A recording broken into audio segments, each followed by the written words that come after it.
Hi everyone, this is John McKeever here from Data Migrators. I'm going to today just take you through very quickly an Azure DevOps configuration that we use in our demo environment. I've had a few questions about Azure DevOps, and some of the aspects of configuring are to do with the MettleCI software. Some are just generic Microsoft stuff. But rather than document a whole bunch of stuff, I thought I'd just walk you through it in a video. So you're looking at a Windows box. This is a data stage client box. So I'm going to use it just like you may have seen in MettleCI demos before. I'm going to use it to do some client-based stuff, but I'm also going to use this as the agent for an Azure DevOps pipeline. So let's just have a look at my Azure project. Okay, so I've got a project here called ADO WWI. It's got the usual Azure stuff in. It's got boards. So this is like work items, like Jira or ServiceNow tickets. In fact, let's just create a quick ticket. Let's create a task. I'm going to call it my nice ADO project. Stupid description, but it'll just do for now. So I'm just going to create a ticket in there, a work item, so we can reference that when we're doing a commit. We've also got two repositories here which are relevant. So this is a data stage 11.7 environment. I've got a repository ADO WWI117, which are my data stage artifacts. We've also got a bunch of YAML files and var files. I'll come on to those in a bit. And we've also got a compliance repository as well. You've probably seen this. This is the suite of compliance rules that your jobs can be tested against. And this is a slightly updated one than you may have seen in previous MettleCI demos. I'm currently recording this on the 3rd of October 2023, and the next release of MettleCI will support a new capability in compliance, which is called rule tagging. So if we look at a rule definition here, you can see at the top there are these new entries. Package data migrators is a technical thing, you don't need to worry about that, but we've got these annotations here at tag, and you can see this rule has been given tags design and maintainability. So those are kind of classifications for the type of rule that this is. But most importantly, from a kind of CI perspective, let's have a look at something maybe a bit more important.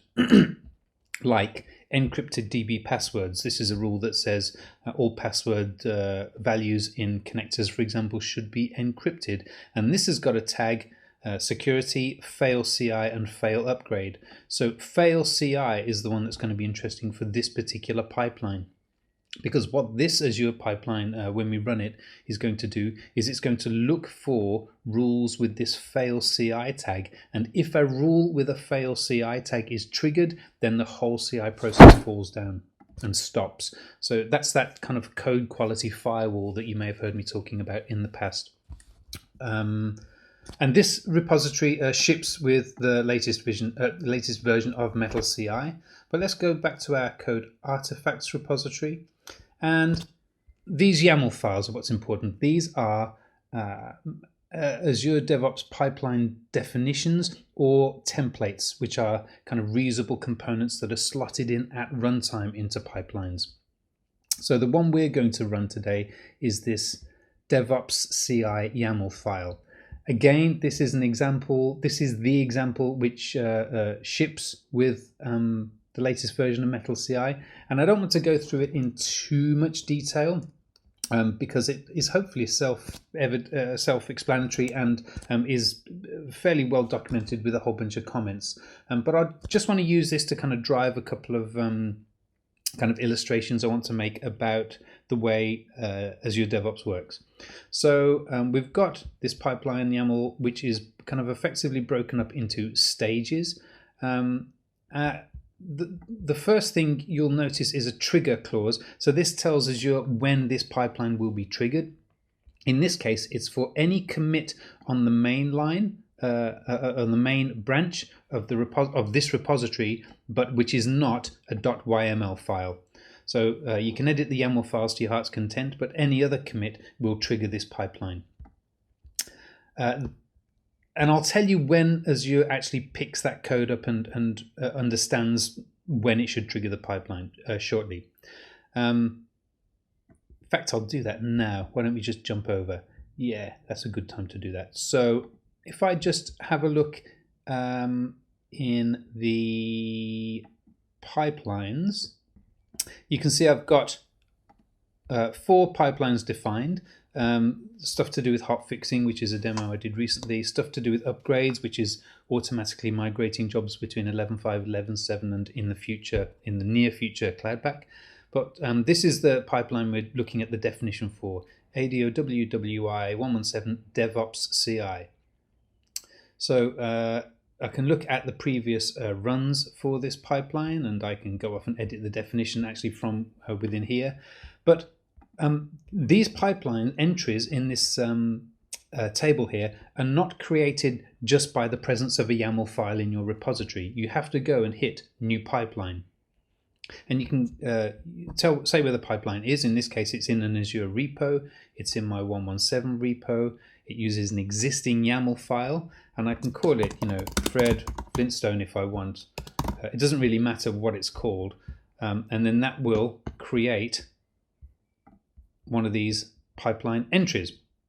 And at that point, once you create this pipeline metadata entry, Azure will go off, parse that YAML file and say, okay, you're creating a pipeline, when do I need to trigger it? And so this gets registered at that point. We've got other things. I've got some variables defined here in the top of the YAML file. I've got some resources, which is basically a reference to other repositories other than this repository that we're looking at, which is the main data stage artifacts repository. Any other repositories that I might want to use from within this pipeline, and in this case it's the compliance repository. I've got a whole bunch of diagnostic stuff which I've commented out for the distribution that will go with MettleCI, but you're welcome to uncomment that if you're having some problems getting stuff working, or if you just want to understand variable values a bit better. And then down here we've got a distinct stage, which is the deploy into CI. The first entry in there are some variables from a variable group. So what's a variable group? So if we go into pipelines and we look at library, you'll see there are these things called variable groups. And so I've got effectively 4 environments available to me. I've got a data stage 11.5 non-prod, which is where my dev, CI, QA go on, and then my data stage 11.5 prod, then my data stage 11.7 non-prod, and my 11.7 prod. So my CI and QA and all the rest of it and dev go on in the 11.7 non-prod environments. And if I click into there, I can see I've got a whole bunch of variables defined, effectively properties of that environment. And that's what I'm pulling back into the pipeline here. I've got a set of agents defined. So you'll remember that when you run a pipeline, all of the stuff that is defined in a pipeline, all the scripts and the actions, happen via an agent somewhere. That could be within Azure itself. In this case, I've got a data stage environment. In fact, this box we're looking at is running on AWS. So all of our, even though I'm running Azure SaaS on Microsoft's platform, excuse me, all of our data stage stuff is going on AWS. And so what I'm doing is I'm basically saying here is a definition of a set of agents that would be qualified to run this particular stage of my pipeline. And in fact, let's go off and have a look at where the agents are defined. So if I go down here to project settings, and then on the left hand side here you can see agent pools. So you define agents, which are effectively just small programs. They're sometimes called runners with other systems like GitLab and GitHub. I've defined a pool here called AWS Data Stage Agents. I look in there and I've got a whole bunch of agent activity, all various jobs that have been run by various agents. But if I click on the agents tab, you can see that I've got demo 115, which is currently offline. I haven't got that running at the moment. And I've got 3 agents on demo 117.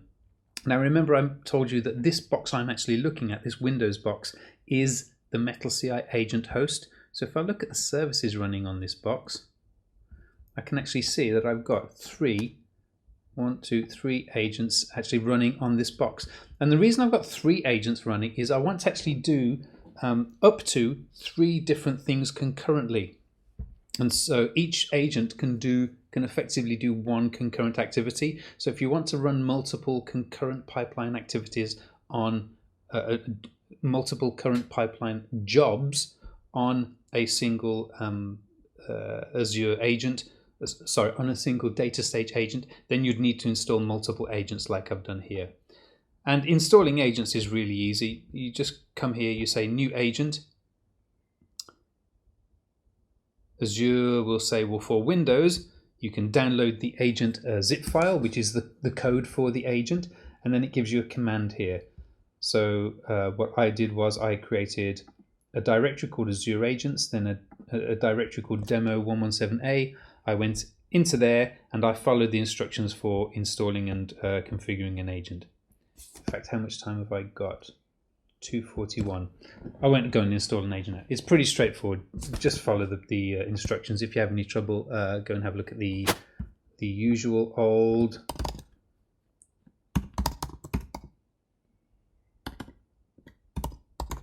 if I can type it. Go off to the old MettleCI docs page, and we've got instructions on how to install and configure an agent there. Okay, back to the template. I've got a job defined here. So the job is a nugget of activity within a stage, and this is actually calling out to a deploy template with a bunch of parameters. So deploy template.yaml is a separate reusable piece of pipeline which is stored in a separate file. Just go off and have a look at that. You'll see this defines its input parameters and then does some stuff. I'll let you have a look through that. But essentially, this is where the MettleCI magic happens. Data stage create project, which just asserts that the project exists. Remote download, so grab hold of what we want to actually deploy, do some checks, things like dsparams files, do some dsparams merging. So that's where these var files come in. These var files are files that are used to substitute environment-specific values into text files like dsparams and parameter set value files. Properties config, that kind of thing. All these commands are again documented on our docs page. Remote execute, remote upload, data stage deploy. Okay, so this is where the actual deployment happens. So going back to our pipeline, what else do we want to talk about? So once we've deployed into CI, in fact, I should just give you an overview of what the pipeline looks like. If I go to pipelines and have a look at our, not our hotfix, apologies, go to our DevOps CI and go to the most recent run. This is the structure of that pipeline. This is the last time I ran that CI pipeline. So we've just had a look in the pipeline definition for this deploy CI stage. The next one is test CI, and this is where I wanted the concurrency. So this will run 3 components in parallel. It'll run compliance for compliance rules which are not tagged with the fail CI tag.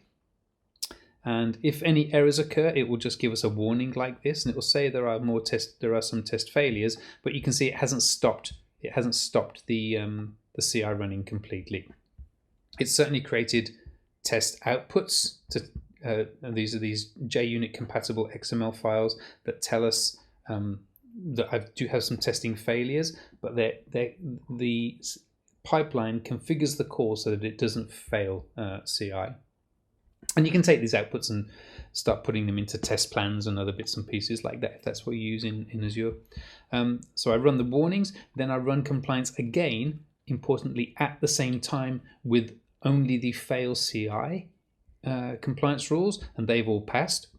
I'll also concurrently run unit testing. So go off and have a look for data stage unit testing on YouTube, and you'll find a video describing that.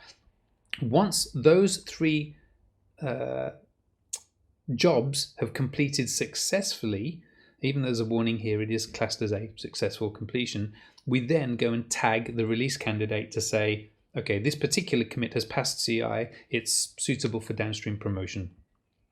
And the way that we define that dependency, so I can only tag after these three previous jobs have completed, is, if I go down to the tagging bit, there's our compliance for warnings, there's our compliance template for fatals, and there's another template to run unit testing.